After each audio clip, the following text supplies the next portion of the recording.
up, everyone, and welcome to Week 9.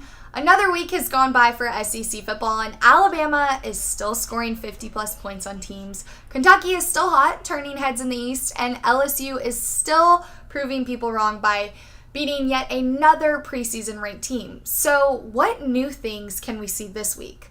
Well, for starters, Alabama and LSU won't be taking the field this weekend because it is their bye week before the Tide heads to Baton Rouge next weekend to take on the Tigers. Then there's a rivalry in the East between the Florida Gators and the Georgia Bulldogs. Both teams are tied with a 6-1 overall record and 4-1 in the conference. So this will be a big showdown to see who will lead the division along with Kentucky. And lastly, Arkansas could potentially go 0-5 in conference play this weekend when the Razorbacks face Vanderbilt, which is certainly not a good look for first-year head coach Chad Morris. Mississippi State will be looking to bounce back this weekend when they host Texas A&M. And some of the other SEC matchups this weekend include Kentucky at Missouri and Tennessee at South Carolina. So be sure to tune in to catch all of those teams in action. And if you missed the most dramatic story from last weekend, let me give you an update.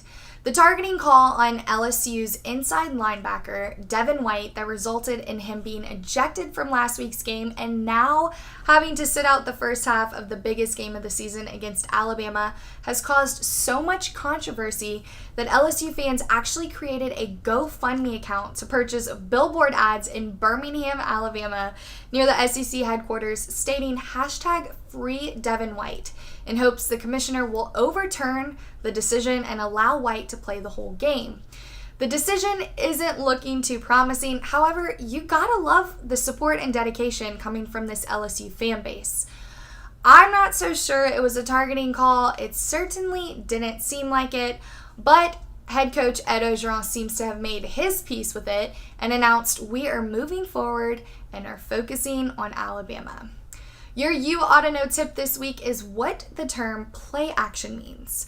Play action is also known as a play fake. The strategy behind play action is for the offense to fake one play immediately after the snap before actually running a different play to try and throw off the defense. One of the most common examples of play action is when the quarterback takes the snap and pretends to hand the ball off to the running back, but instead drops back to look for an open receiver.